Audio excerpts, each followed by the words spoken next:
नमस्कार दर्शकों, स्वागत है आपका आज की कहानी मैं तुम्हारी खिलौना नहीं हूँ। जोया और सोहेल के रिश्ते को करीब 2.5 साल होने को आए थे। शुरुआत में दोनों के बीच सब कुछ अच्छा था। दोनों जैसे दो जिस्म और एक जान थे। हमेशा दोनों एक दूसरे में ऐसे खोए रहते जैसे कोई फूल और भंवरा हो। दोनों की धड़कनें बस एक दूसरे के लिए ही धड़कती थी। घंटों साथ में बैठे रहना, एक दूसरे का हाथ थामे और कुछ ना कहना, ऐसा लगता है जैसे उनकी खामोशी ही सब कुछ कह रही हो। आंखों में एक अलग ही चमक होती जब दोनों साथ होते। शायद इसे ही प्यार कहते हैं। जोया और सोहेल की पहली मुलाकात एक कोचिंग सेंटर में हुई, जहां जोया बच्चों के उपस्थिति को बनाती थी और सोहेल वहां बच्चों को पढ़ाने का काम करता था। वैसे तो लोग कहते हैं कि जिसे एक बार देखते ही नज़र रुक जाए तो समझ लो यही वो है, पर वास्तविक जिंदगी में ये थोड़ा मुश्किल है। फिल्मों और हकीकत की दुनिया बहुत अलग होती है। काम के सिलसिले में दोनों की बातचीत होनी शुरू हुई। धीरे धीरे दोनों में छोटी सी छोटी बात को लेकर भी बात होने लगी, जैसे आज का दिन कैसा रहा, सुबह कब उठते हैं, घर में कौन कौन है इत्यादि। काफी घुल मिल गए थे। बात करते करते वक्त कब बीत जाता पता ही नहीं चलता। अब तो आदत सी हो गई थी। दोनों एक दूसरे का इंतजार करने लगे थे।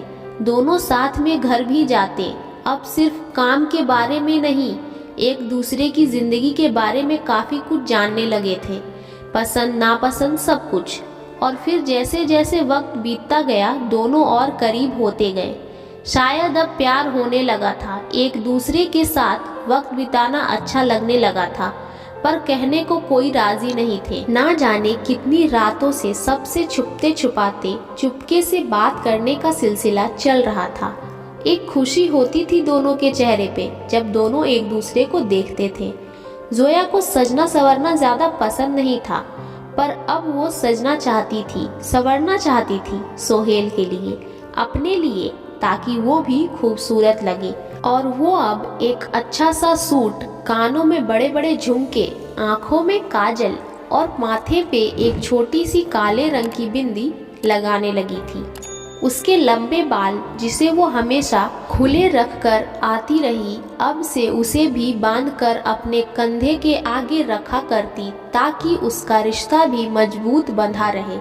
उसकी काली बिंदी जैसे ये कह रही हो कि उनके रिश्ते को किसी की नज़र ना लगे, और आंखों का काजल ये कह रहा हो कि उनके रिश्ते की खूबसूरती हमेशा ऐसे ही बरकरार रहे।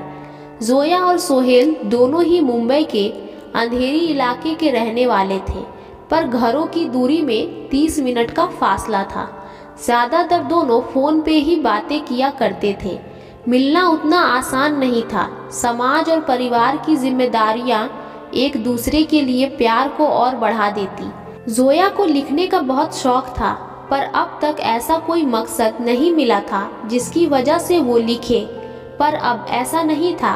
अब उसके पास वजह भी थी और प्रेरणा भी। सोहेल की याद में जोया ने बहुत सी शायरियाँ लिखी, बहुत सी कहानियाँ भी और बहुत सी कविताएं भी। उनमें से एक कविता ये भी थी कि तेरे एसएमएस का इंतज़ार करना, तेरे नाम की जब रिंग बजे तो साथ में मेरे दिल का भी ज़ोरों से धड़कना, तेरी आवाज़ सुन के सांसों का थम जाना।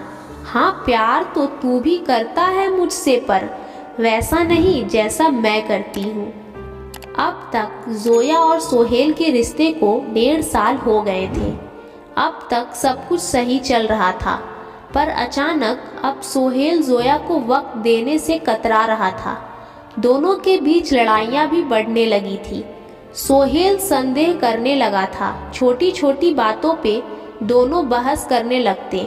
जोया थोड़ी मुंहफट थी, इसीलिए वो किसी से भी बात करने में ज़्यादा हिचकिचाती नहीं थी, और ये सोहेल को पसंद नहीं था। और यही बात दोनों के रिश्ते में जहर घोल रही थी। प्यार होते हुए एक दूसरे से बात ना करना और देखते ही देखते जैसे उनकी इस खुशी को नज़र लग गई थी। जोया अब किसी से बात नहीं करती। वो घंटों सोहेल के फ़ोन का इंतज़ार करती। अब कॉल नहीं आता। उसका आत्मसम्मान और आत्मविश्वास भी खोने लगा था। सब कुछ भूलकर वो बस यही चाहती थी कि सोहेल उससे बात करे। सोहेल कभी कभी फ़ोन करता, पर सिर्फ तब जब उसका मन होता बात करने को, और जब जोया करती तो फ़ोन नहीं उठाता। ऐसा लगने लगा था कि जोया कोई खिलौना है कि जब मन किया बात कर लिया और जब मन किया उससे झगड़ा कर लिया। अब जोया ने अलग होने का फैसला ले लिया था, क्योंकि अब वो एक ऐसे रिश्ते में नहीं रह सकती थी जहां उसके आत्मसम्मान की इज्जत ना हो। कभी किसी को इतनी इज्जत मत दो कि आपके आत्मसम्मान की इज्जत भी ना करे, फिर चाहे आप किसी को कितना भी प्यार क्यों ना करते हो। किसी के पीछे जाने से अगर प्यार हासिल हो जाता तो शायद कितने लोग प्यार में खुद की जान नहीं लेते। इसीलिए किसी भी रिश्ते से पहले अपने आप को रखिए। जो प्यार करते हैं उन्हें कभी सबूत की ज़रूरत नहीं होती, तो प्यार के नाम पर बेवकूफ़ मत बनिए। सबसे पहले खुद की खुशियों को जियो, क्योंकि जब तक आप खुश नहीं रहेंगे आप किसी और को खुश नहीं रख सकते। तो दर्शकों, आपको ये कहानी अच्छी लगी तो वीडियो को एक लाइक ज़रूर कर दें और आपकी क्या राय है हमें कमेंट करके ज़रूर बताएं, और साथ ही इस स्टोरी को अपने दोस्तों को भी शेयर करें। और ऐसी कहानियाँ सुनने के लिए मेरे चैनल को सब्सक्राइब कर लें और बेल आइकन को ऑल पे सेट कर दें। धन्यवाद।